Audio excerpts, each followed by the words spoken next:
ကျွန်ုပ်တို့ညတိုင်းမှတ်နေတဲ့အိမ်မက်တွေရဲ့နောက်ွယ်ကထူးဆန်းတဲ့ရှိုးဝက်ချက်၃ခုလူသားတယောက်ဟာမိမိဘဝတက်တန်းရဲ့၃ပုံတစ်ပုံခန့်ကိုအိပ်ဆက်ခြင်းနဲ့ကုံဆုံးစေပြီးအဲ့ဒီအိပ်ဆက်ချိန်အတွင်းမှာထူးဆန်းအံ့ဩစရာကောင်းတဲ့အိမ်မက်ပေါင်းများစွာကိုမလေးရှိကြပါတယ်တချို့အိမ်မက်တွေကပျော်စရာကောင်းတယ်လို့တချို့ကြတော့လည်းကြောက်စရာကောင်းလာပါတယ်ဒါပေမဲ့တင်မဲ့နေတဲ့အိမ်မက်တွေရဲ့နောက်ွယ်မှာသိပ္ပံပညာရှင်တွေတောင်အံ့ရတဲ့ဖြစ်ရဆန်းတွေရှိနေတာကိုတင်သိပါသလားဒီနေ့ဗီဒီယိုထဲမှာတော့အိမ်မက်တွေနဲ့ပတ်သက်တဲ့ထူးဆန်းတဲ့ရှိုးဝက်ချက်၃ခုကိုပြောပြပေးသွားမှာမို့လို့အဆုံးထိနားဆင်ပေးဖို့ဖိတ်ခေါ်လိုက်ပါတယ်ခင်ဗျာပထမဆုံးရှိုးဝက်ချက်ကတော့အိမ်မက်ထဲကလူစိမ်းများအကြောင်းပဲဖြစ်ပါတယ်မိတ်ဆွေတို့ကအိမ်မက်ထဲမှာတခါမှမမြင်ဘူးမသိဘူးတဲ့လူစိမ်းတွေကိုမြင်မှတ်ဖူးပါသလားသိပ္ပံနေကြလေ့လာမှုတွေအရကျွန်တော်တို့ရဲ့ဦးနောက်ဟာအိမ်မက်ထဲမှာမျက်နှာအသစ်တွေကိုအလိုအလျောက်အသစ်ဖန်တီးနိုင်စွမ်းမရှိပါဘူးဆိုလိုတာကအိမ်မက်ထဲမှာတွေ့ရတဲ့လူစိမ်းတွေဟာတင်ဘဝတက်တန်းတစ်လျှောက်လမ်းမှာပဲဖြစ်ဖြစ် TV ထဲမှာပဲဖြစ်ဖြစ်ဒါမှမဟုတ်ငယ်ငယ်ကတနေရာမှာတကယ်ပဲမြင်တွေ့ခဲ့ဘူးတဲ့လူတွေဖြစ်ပါတယ်ဦးနောက်ကအဲ့ဒီမျက်နှာတွေကိုမှတ်ညံနဲ့တင်ဆက်ထားပြီးအိပ်ပျော်နေတဲ့အချိန်မှာပြန်လည်ထုတ်ပြတာဖြစ်လို့အိမ်မက်ထဲကလူစိမ်းဟာတကယ်တော့လူစိမ်းမဟုတ်ပါဘူးခင်ဗျာဒုတိယအချက်ကတော့အိမ်မက်တွေပျောက်ဆုံးခြင်းဘဲဖြစ်ပါတယ်အိယာနိုးတဲ့အချိန်မှာအိမ်မက်မက်ခဲမှန်းသိပေမဲ့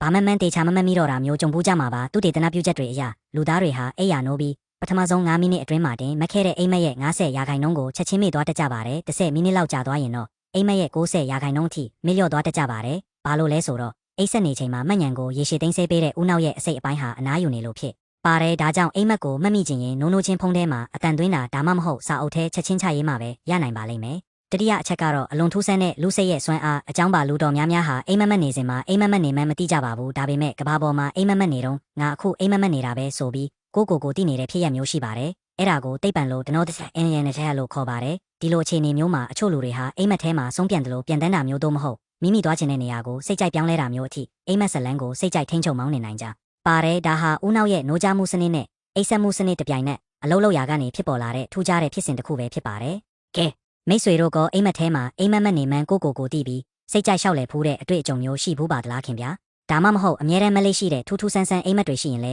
ဗီဒီယိုအောက်ကစင်မေမှာဝေမျှပေးခဲ့ကြဦးနော်အခုလိုစိတ်ဝင်စားစရာဗဟုသုတတွေကိုဆက်လက်ကြည့်ရှုဖို့အတွက်ကျွန်တော်တို့ရဲ့ဂျဲကလေးကိုတက်ဖတ်နဲ့ချက်တွေလှုပ်ထားပေးဖို့တောင်းဆိုချင်ပါတယ်ခင်ဗျာအားလုံးပဲကောင်းသောညအိမ်မက်များပိုင်ဆိုင်နိုင်ကြပါစေ